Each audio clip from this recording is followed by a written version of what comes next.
The Steelers, somehow, and I saw this morning. This is one of those where sometimes I'll get up at 6 o'clock Eastern and definitely have time to post a story or maybe two before it's time to get into full show prep mode and show up here 3 minutes before we start, if that early.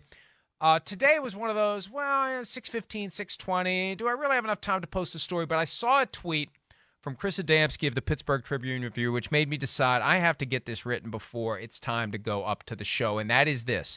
The Steelers now, 3 times since 2006, have started the year 6-2 and responded by going, did I say 6-2? They started 2-6 and responded by going 6-2. That's what I meant to say. Started 2-6 3 times. 2006, Bill Cowher's last year. 2013, when they actually started 0-4 and then went 2-6. And this year, 2-6. And got blown out by the Bills, blown out by the Eagles, had their bye week at 2-6. And, hey, good luck, Mike Tomlin, avoiding your first ever losing season with a 2-6 start. And here they are, 6-2. And their 2 losses were by 1 score at home against division rivals. It has to drive them crazy. They blew that game 37-30 against the Bengals, 16-14 against the Ravens. But 6-2 over the most recent 8 games, and now in position to finish above 500. Whether they get in or not, the idea that they can finish above 500 after the way they started is amazing, and they still can get in. If the Bills beat the Patriots and the Jets beat the Dolphins and the Steelers beat your Browns, the Steelers are in. Unbelievable if it happens. Yeah, well, look, I mean, that's why Mike Tomlin is so highly regarded as a head coach, because this is what he does.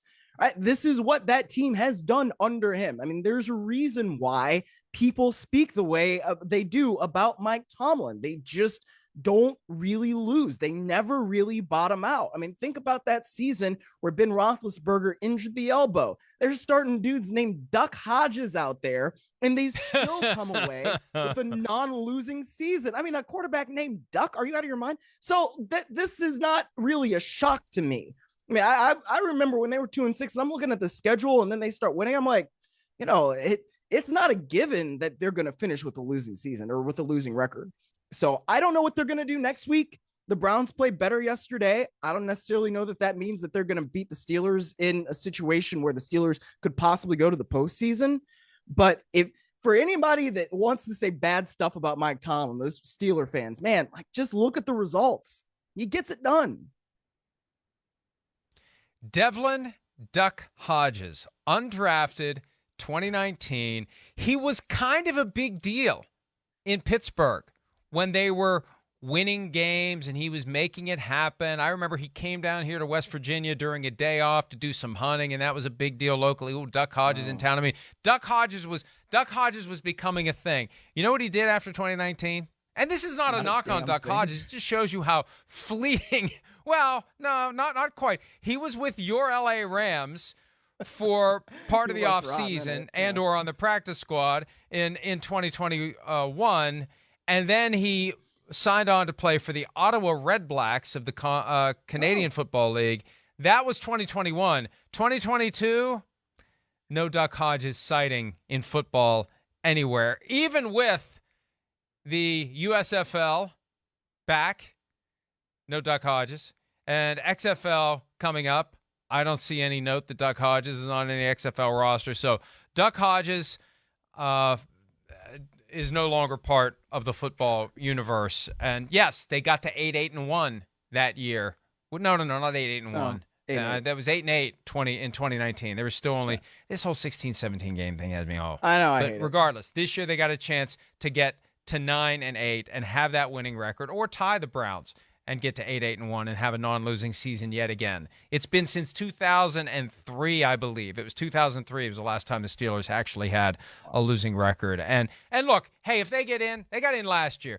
And I got all juiced up on the idea the Steelers going to Kansas City and beating the Chiefs, and they were up 7-0. There was a T.J. Watt fumble recovery for a touchdown, and then the Chiefs completely and totally blew the doors off of the Steelers, knocked the wheels off of the axles, busted the windows. There was nothing left. It was a burned-out shell of a 1976 Chevy by the time the Chiefs were done with the Steelers that night. But at least there was a little while where it felt like maybe they would win. So that's the thing about the playoffs. we get so caught up in this chase to be the last team in, the Indiana Jones that slides under the stone and reaches back and grabs his hat and just gets in.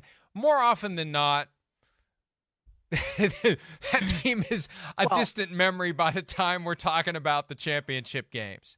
Yeah, the 2-7 matchups are not very good, which is kind of why it's like, well, why did we really need to do that? I mean, last year, I almost said the Patriots, my God, the Bradys, the Buccaneers beat the brakes off the Eagles too. So, those 2-7 matchups weren't great last year. I don't know that they'll be very good this year either. The big Mamu. That's why we have 2 versus 7 now, and only one team getting a bye in each conference. Hi, it's Mike Florio. Thanks for watching PFT on YouTube. Hit subscribe for the latest news and analysis from Pro Football Talk.